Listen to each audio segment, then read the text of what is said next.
नमस्कार, मैं हूं मिताली चंदोला। आप मेरे साथ देख रहे हैं भारत के रक्षक।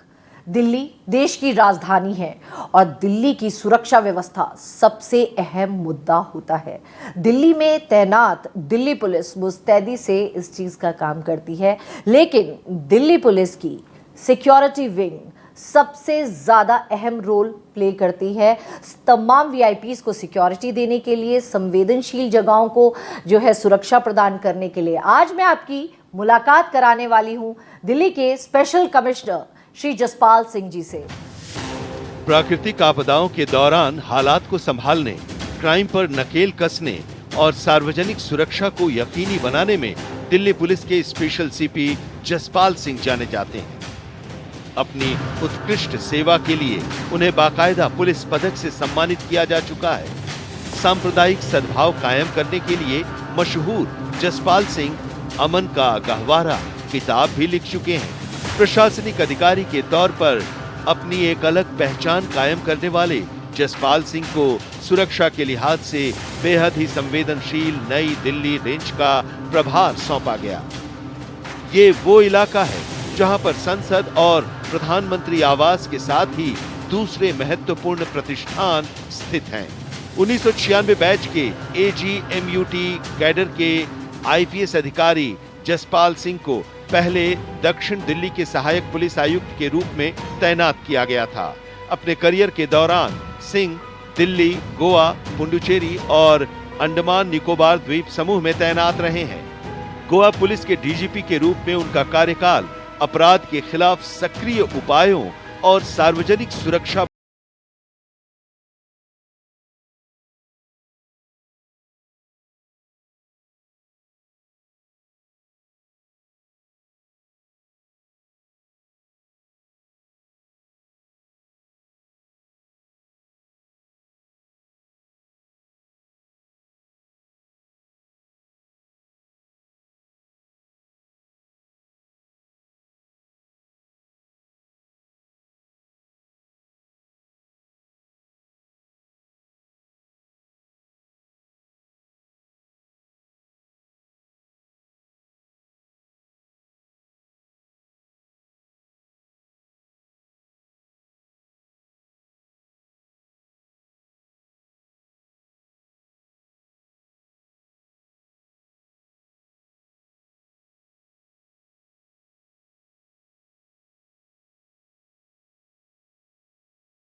पूरा सुरक्षा व्यवस्था देख रहे हैं, लेकिन उससे पहले गोवा बहुत ही ज़्यादा खूबसूरत जगह है और गोवा आपके काफ़ी करीब रही है।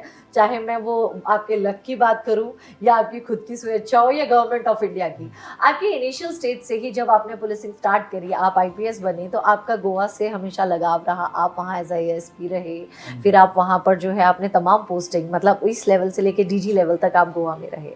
एक तरफ राजधानी दिल्ली और दूसरी तरफ गोवा। आपका ये एक्सपीरियंस कितना डिफरेंट है? देखिए, ये बड़ा रोचक भी था और चैलेंजिंग भी था। चुनौती भरा इसलिए कि गोवा एक बहुत ही खूबसूरत राज्य है और टूरिस्ट डेस्टिनेशन है, बहुत ही आइकॉनिक टूरिस्ट डेस्टिनेशन है। तकरीबन कोई ऐसा मुल्क होगा जहाँ से वहाँ पर सैलानी नहीं आते हैं जी। तो एक अनुमान के मुताबिक 70 लाख के करीब लोग एक टूरिस्ट सीज़न में वहाँ पर आते हैं। तो उनकी सुरक्षा का मुद्दा भी अपने आप में एक बहुत अहम मुद्दा रहता है, क्योंकि अगर किसी फॉरेनर्स के साथ किसी तरह की कोई आपराधिक घटना हो जाती है जी, तो वो एक इंटरनेशनल न्यूज़ बनती है, वो आपके टूरिज़्म को भी अफेक्ट करती है। इसके अलावा गोवा के अंदर चूँकि एक टूरिस्ट डेस्टिनेशन होने के नाते यंग व्यक्ति भी जाते हैं, यूथ भी जाता है वहाँ पर, और कई बार किसी एंटरटेनमेंट में, कई बार वहाँ पर आपने सुना होगा कि ड्रग्स की बात भी चलती है। जी। कोई भी टूरिस्ट डेस्टिनेशन होगी हमारे राष्ट्र में भी कंट्री में भी बहुत सारी टूरिस्ट डेस्टिनेशन है गोवा के अलावा। तो वहाँ पर इस तरह की शिकायत आती ही है कि वहाँ पर जो नैरकोटिक सब्सटेंसेस हैं उनकी बिक्री भी होती है। तो ओवरऑल मैं समझता हूँ कि गोवा के अंदर बहुत सारे चेंजेस हुए जब मैं एएसपी था या एसपी था उससे, और डीजीपी के समय में बहुत सारी जैसे कि माइग्रेंट्स लोग हैं, बहुत सारे लोग वहाँ गए क्योंकि विकास हो रहा है, बिल्डिंग्स बन रही हैं, इंडस्ट्रीज एस्टेब्लिश हुई हैं, बड़े बड़े एजुकेशनल अदारे स्थापित हुए हैं, आईआईटी की भी स्थापना वहाँ पर हुई, बहुत सारे इंजीनियरिंग कॉलेजेस, मेडिकल कॉलेज है। तो बहुत सारे लोगों का मतलब रेस्ट ऑफ द कंट्री से बहुत सारे वहाँ पर स्टूडेंट्स जाते हैं। तो ये सारी चीज़ें जो हैं वो आपके कानून और व्यवस्था को भी प्रभावित करती हैं। तो आपको इन सभी चीज़ों को अपनी जो क्राइम प्रिवेंशन स्ट्रेटजी है, आपकी कानून और व्यवस्था मेंटेन करने की जो कार्य योजना होती है उसके अंदर फैक्टर इन करना पड़ता है। सर यहाँ पर एक बहुत बड़ी बात आती है, आपने महाराष्ट्र, कर्नाटका और जो बॉर्डर कोऑर्डिनेशन है इसके बारे में बात करी है। मैंने खुद ने कई बार गोवा में कई सारे ऑपरेशंस करे हैं, एनसीबी की भी हम रिपोर्ट्स चेक करते हैं। सी एक बहुत इंपॉर्टेंट चीज़ है, और जब भी गृह मंत्री जो कि नशा मुक्त भारत चाहते हैं और प्रधानमंत्री जी का भी यही है कि ज़ीरो टॉलरेंस फॉर क्राइम, और यूथ जो है वो हमेशा अफेक्ट होता है। मैंने एक स्ट्रैटेजी देखी है इन ड्रग पैडलर्स की कि जितने भी टॉप नॉच होते हैं, जितने भी अमीर घर के बच्चे होते हैं, ये टारगेट भी उन्हीं को करते हैं। तो सी रूट एक बहुत वनरेबल रूट है, आप सी को कैसे गार्ड करते थे? और जो ऐसे लोग हैं जिनके बच्चे वनरेबल हैं, स्कूल्स की तरफ ड्रग पेडलर्स जो हैं उनका टारगेट रहता है, इस चीज़ के लिए पर्टिकुलरली आपने क्या किया गोवा में? इसलिए जानना चाहती हूँ मैं क्योंकि चाहे मैं गुजरात की बात करूँ, जहाँ जहाँ आपका सी रूट है वहाँ पर ये चीज़ बहुत देखने को मिलती है, और गोवा को एक टाइम पे हब बोला जाता था, लेकिन आपने जिस तरीके के ऑपरेशंस ड्राइव्स चलाई तो काफ़ी चीज़ें कंट्रोल में भी आई, और वहाँ पर लोग भी जाते हैं। तो वहाँ के कैसीनो फेमस हैं, वहाँ की नाइट लाइफ जो है अट्रैक्शन रहता है हमेशा। मैंने तो ये देखा है ज़्यादातर जितने भी मेरी मल्टीपल विजिट्स रही हैं गोवा में, कि दिन में लोग सोना पसंद करते हैं, और जैसे ही शाम ढलती है तो गोवा का जो रंग है वो देखने को मिलता है, बहुत खूबसूरत हो जाता है। तो इन सारी चीज़ों को इकट्ठा करके एक चैलेंज है बहुत बड़ा। निश्चय ही ये एक बहुत बड़ी चुनौती रहती है जी। जहाँ तक कोस्टल रूट को यूज़ करके ड्रग्स की तस्करी का सवाल है जी, गोवा के अंदर ऐसा कोई हमें इंस्टेंस नहीं मिला। उसकी वजह ये भी है कि जो हमारा वहाँ पर पोर्ट अथॉरिटी है उसमें कंटेनर ट्रैफिक बहुत कम है। तो ज़्यादातर लोग कंटेनर्स के अंदर ड्रग्स को छिपा के उसकी तस्करी करते हैं जी। तो उस वजह से गोवा को इस तरह की एक प्रोटेक्शन आप कह सकते हैं कि जो हमारी मैरीटाइम बाउंड्री है उसको इस्तेमाल करके ड्रग्स की तस्करी वहाँ पर नहीं होती। स्कूल्स के अंदर भी अलग अलग जो भी वहाँ पर कॉलेजेस हैं, इंजीनियरिंग कॉलेजेस हैं, वहाँ पर भी लोगों को जाके इसके जो नैरकोटिक सब्सटेंसेस की कंजम्पशन के जो बैड इफ़ेक्ट्स हैं उसके बारे में जानकारी दी, और प्रिंसिपल्स को भी हमने चिट्ठियाँ लिखी कि अगर आपको किसी भी स्टूडेंट के बिहेवियर में अगर कोई परिवर्तन नज़र आता है, आपको लगता है कि वो व्यक्ति ड्रग्स की तरफ अट्रैक्ट हो रहा है या उसका बिहेवियर चेंज हो रहा है, तो उसकी सूचना हमें दे।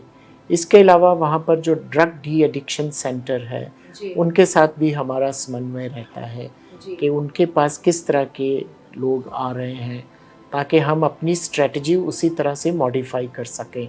सर एडवेंचर क्रेज से एक चीज़ मुझे और याद आती है, गोवा में क्रूज़ बड़ा सेंटर ऑफ अट्रैक्शन है, और कई बार सुर्खियों में भी रहा है कई केसेस में, केस का नाम लेना ठीक नहीं रहेगा, लेकिन क्रूज़ की अगर मैं बात करूं तो क्रूज़ के अंदर तक कई चीज़ें सप्लाई हो जाती हैं। तो वहाँ पर कौन सा ऐसा लूप होल रहता है? और आपका इतना लंबा टाइम गोवा में रहा है, आपने बहुत अच्छी तरीके से गोवा को स्टडी करा है, तो मैं ये भी जानना चाहती हूँ, इनफैक्ट मेरे दर्शक भी ये जानना चाहते, कोई ऐसा case related to cruise, drugs या फिर अपना मेरीन एरिया को लेके जो आपके दिल के करीब रहा हो और जिसको सॉल्व करने में चैलेंजेस रहा हो? क्योंकि एक टूरिस्ट डेस्टिनेशन है और टूरिस्ट वहाँ पर आए और उसको किसी तरह की असुविधा ना हो, पुलिस उस बात का भी ध्यान रखती है कि अननेसेसरी इंटरफेरेंस जो है वो नहीं होना चाहिए, जिस वजह से कई बार ऐसा हो सकता है कि कोई व्यक्ति जो बाहर से आ रहे हैं वहाँ पर टूरिज़्म के लिए, वो अपनी गाड़ी में या किसी तरह से छिपा के ला के स्मगल कर सकते हैं। बट अदरवाइज़ अगर आप देखें स्टैटिस्टिक्स के मुताबिक, आंकड़ों के मुताबिक, तो अन्य राज्यों के मुताबिक गोवा में उतनी ज़्यादा अवेलेबिलिटी या कंजम्पशन नहीं है जितनी के लोगों का एक परसेप्शन बना होता है। बट चूँकि एक बहुत प्रोमिनेंट स्टेट है, टूरिस्ट स्टेट है, तो लोग उसको उस तरह से देखते हैं। अदरवाइज़ ज़्यादातर मैंने जो देखा है, जो मेरा तजर्बा रहा है, वहाँ लोग आते हैं बीचेस के लिए, लोग आते हैं वहाँ पे वहाँ के आर्ट एंड आर्किटेक्चर के लिए, लोग वहाँ का म्यूज़िक एंजॉय करने के लिए आते हैं। वहाँ पर इको टूरिज़्म है, वहाँ पर एडवेंचर टूरिज़्म है। इवन पहले कुछ दिन पहले ये बताया गया था कि टाइगर्स की साइटिंग्स भी हुई है। बट एनवायरमेंटल रिलेटेड इश्यूज भी सर वहाँ पे बहुत होते हैं। हाँ नहीं, वो डेफिनेटली जो क्योंकि वेस्टर्न घाट है जी, और वेस्टर्न घाट का जो इकोसिस्टम है वो बड़ा सेंसिटिव है जी, तो जाहिर है कि जो एनवायरमेंटलिस्ट हैं वो भी इस तरह के मुद्दे उठाएंगे ही जी। तो वो मतलब ये क्योंकि वेस्टर्न घाट का पार्ट होने की वजह से लोग चिंतित रहते हैं कि किसी भी तरह से जो इकोलॉजिकल इम्बैलेंस है वो नहीं होना चाहिए। सर सिक्योरिटी विंग से रिलेटेड एक बहुत इम्पॉर्टेंट सवाल है ये। जितने भी टॉप नॉच होते हैं जो गवर्नमेंट की बिल्कुल संवेदनशील चीज़ों से जुड़े रहते हैं, उनका इंटरेक्शन भी कॉमन लोगों से नहीं होता। और मैंने देखा है during my reporting coverages and all, और कई बारी बड़ी दुख देने वाली खबरें भी आती हैं।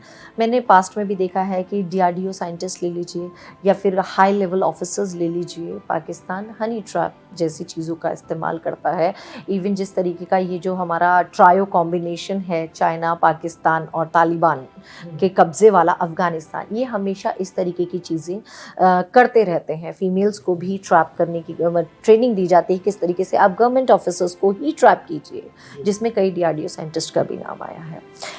आपकी विंग बहुत ज़्यादा सेंसिटिव है, ऐसे में उनकी वनरेबिलिटी इन चीज़ों के लिए भी काफ़ी ज़्यादा है।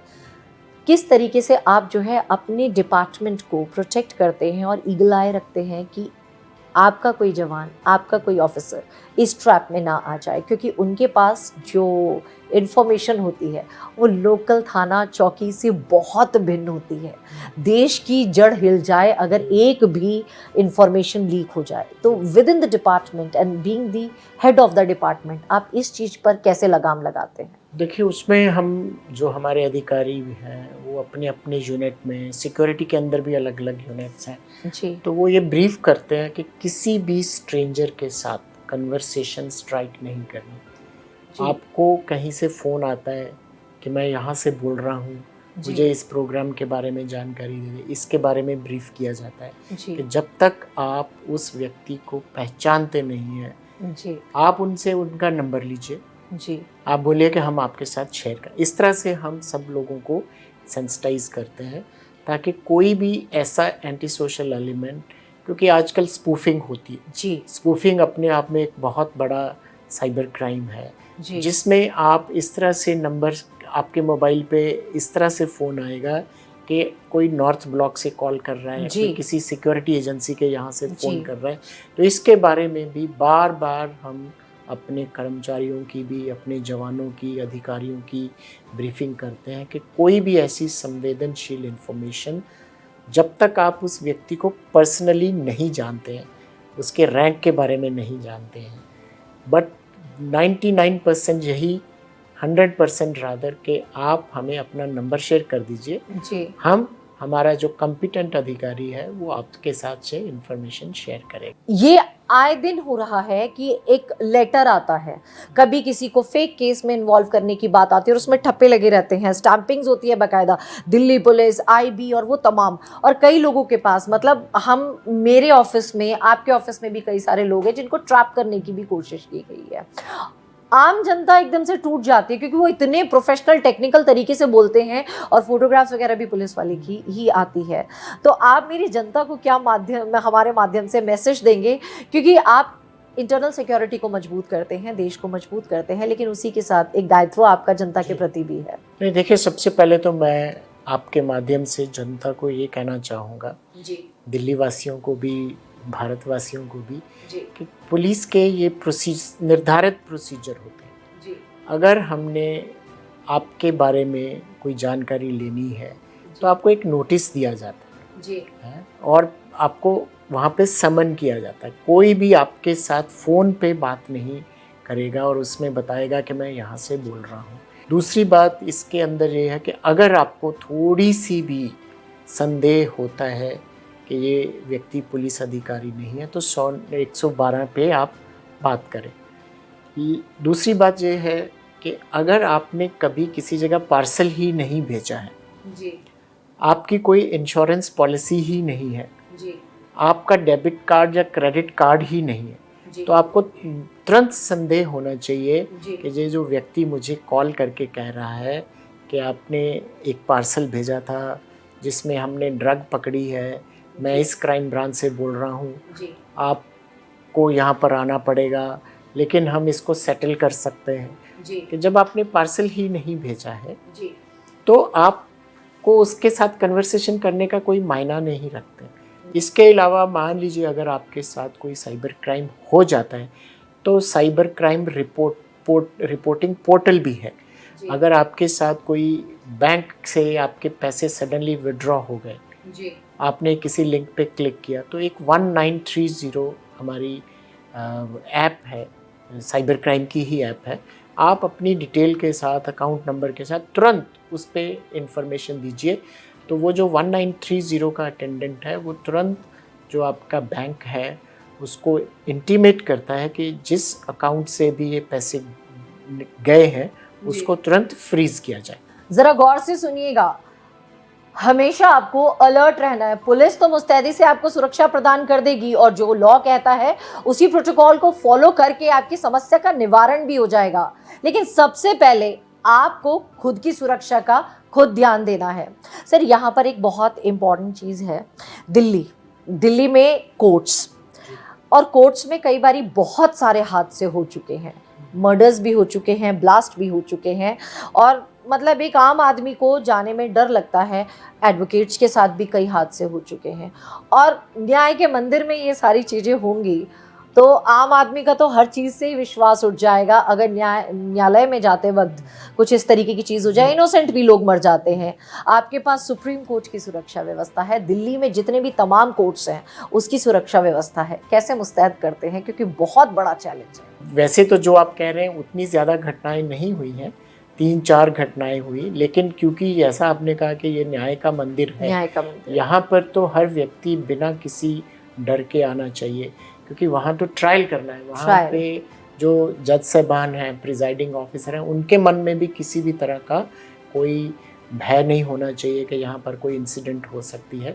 तो इन सभी बातों को ध्यान में रखते हुए जो न्यायालय की सिक्योरिटी है उस पर हम ख़ास तौर पे ध्यान देते हैं। जो वहाँ पर कर्मचारी, हमारे सरकारी कर्मचारी, पुलिस कर्मचारी एम्प्लॉयड हैं, उनकी ब्रीफिंग के ऊपर ध्यान देते हैं। जो हमारे DCP स्तर के अधिकारी हैं, वहाँ जाके उनकी मुस्तैदी से वो अपना कार्य कर रहे हैं या नहीं कर रहे हैं, उसकी भी जांच पड़ताल। सर, अब बहुत इम्पोर्टेंट सवाल है, जब कभी भी हमारे डिप्लोमेट्स फॉरेन जाते हैं या फॉरेन में हमारी एम्बेसीज हैं तो पूरी सुरक्षा प्रदान होती है। वहीं अगर मैं दिल्ली की बात करूं तो राजधानी दिल्ली में बहुत सारे डिप्लोमेट्स हैं, एम्बेसीज हैं। 1-2 किस्सों में ऐसी भी बात सुनने को आई है कि एम्बेसी के बाहर खुरापात करने की कोशिश की गई, ब्लास्ट करने की भी कोशिश की गई, जिसको कंट्रोल कर लिया गया था। लेकिन अपने आप में ये बहुत बड़ी संवेदनशील बात है, क्योंकि वो पूरा का पूरा हाई सिक्योरिटी जोन है। डिप्लोमेट्स को आप किस तरीके से सुरक्षा प्रदान करते हैं और उनके साथ उनकी फैमिलीज को कैसे प्रोटेक्ट किया जाता है, और एम्बेसीज के लिए क्या प्रोटोकॉल है सुरक्षा प्रदान करने के लिए, ताकि वहां पर कोई भी इस तरीके की घटना घटित ना हो? देखिए, इसमें भी डिप्लोमेटिक सिक्योरिटी फोर्स है जो नई दिल्ली जिला के अंतर्गत आती है जी। इसके अलावा अगर कोई डिप्लोमेट है, अगर उसको कोई थ्रेट परसेप्शन है जी, जैसे कई वेस्टर्न कंट्रीज के या अन्य कंट्रीज के ऐसे डिप्लोमेट हैं जो इंटरनेशनल एनवायरनमेंट की वजह से या वहाँ जिस रीजन में वो कंट्री स्थित है, वहाँ के पॉलिटिकल एनवायरनमेंट को ध्यान में रखते हुए, फॉर एग्जांपल इजराइल है, उनके डिप्लोमेट्स हैं, अमेरिका के एम्बेसडर हैं, इंग्लैंड के एम्बेसडर हैं, तो इन एम्बेसडर्स को भी सुरक्षा प्रदान करने की जिम्मेवारी जो रहती है वो सिक्योरिटी यूनिट की रहती है जी। और बहुत सारे इसमें फैसले रेसिप्रोसिटी के सिद्धांत पर भी निर्भर करते हैं कि अगर हमारे डिप्लोमेट्स को वहाँ सिक्योरिटी प्रदान की जाती है तो हम भी उनके डिप्लोमेट को सिक्योरिटी प्रदान करते हैं। But it depends on the threat perception कि अगर उनका उस तरह का थ्रेट परसेप्शन है तो उनको सुरक्षा प्रदान की जाएगी। इनफैक्ट फिज़िकल सिक्योरिटी, जैसे बहुत सारे संवेदनशील राष्ट्र हैं जिनको के इंटरनेशनल एनवायरनमेंट की वजह से, जियोपॉलिटिकल एनवायरनमेंट की वजह से थ्रेट परसेप्शन है, तो हम उनको भी फिज़िकल सिक्योरिटी भी प्रदान करते हैं और उनके डिप्लोमेट्स जो हैं उनको भी सिक्योरिटी प्रदान। सर, हमने बहुत सारे मुद्दों पर बात करी, इनफैक्ट काफ़ी कुछ हमने अपनी बातों में कवर भी किया। यहाँ पर मैं अब विद इन द डिपार्टमेंट की एक बात करना चाहूँगी जी। 24/7 की जॉब है ये, हाई अलर्ट पे रहना पड़ता है जी। थाना पुलिसिंग की अगर मैं बात करूं या जिस तरीके से कम्युनिटी पुलिसिंग और बाकी तमाम चीज़ें, उससे बहुत भिन्न है। कई बार विद इन द डिपार्टमेंट ऐसी सिचुएशन आती है कि आपके अधीनस्थ डिप्रेशन का शिकार होते हैं, वर्क प्रेशर इतना ज़्यादा होता है, उस चीज़ को किस तरीके से टैकल किया जाता है? देखिए, वो उसके ऊपर भी काफ़ी ज़्यादा जो दिल्ली पुलिस का वेलफेयर, बहुत बड़ा वेलफेयर यूनिट है जी। इनफैक्ट एक स्पेशल सीपी स्तर के अधिकारी वेलफेयर यूनिट को डील करते हैं। इसके अलावा जो हमारी इकाइयाँ हैं, जैसे हमारे सिक्योरिटी के अंदर भी हम संपर्क सेवा भी करते हैं, इवन मेरे लेवल पे भी उनके साथ बातचीत होती है जी। इसके अलावा पर्सनल हीयरिंग का टाइम भी रहता है ऑफिसर के पास कि कोई भी निम्न स्तर का अधिकारी वरिष्ठ अधिकारी से पर्सनल हीयरिंग का टाइम मांग सकता है। अगर उसकी परेशानी है, उसको अपनी की ट्रांसफ़र करनी है, या उसके बच्चे की प्रॉब्लम है, फैमिली की प्रॉब्लम है, तो इन सभी इश्यूज़ को काफ़ी ज़्यादा वज़न दिया जाता है ताकि जो भी जवान है या अधिकारी है वो बिना किसी परेशानी के वो जॉब, क्योंकि अगर वो परेशानी को अपनी ड्यूटी पे लेके जा रहा है या अपने कार्य में उसको इंटरफेरेंस हो रहा है, तो वो अपनी पूरी एफिशिएंसी के साथ अपना कार्य नहीं कर सकता। तो यस, ये प्रॉब्लम रहती है और इसमें डिनाइल करने का कोई नहीं है, लेकिन रादर इसको अच्छी तरह से समझ के अकॉर्डिंगली जो काउंटर मेजर्स लेने चाहिए वो हर यूनिट लेता है। इसके बाद दिल्ली पुलिस पूरी तरह से कर्तव्यबद्ध है आपको सुरक्षा देने के लिए, वहीं मुस्तैदी से तैनात है कि देश की राजधानी सुरक्षित रहे, महफूज रहे। तो एक बार मेरे सारे दर्शक मेरे साथ दिल्ली पुलिस की हर अधिकारी, हर जवान के लिए बोलेंगे, जय हिंद, जय भारत।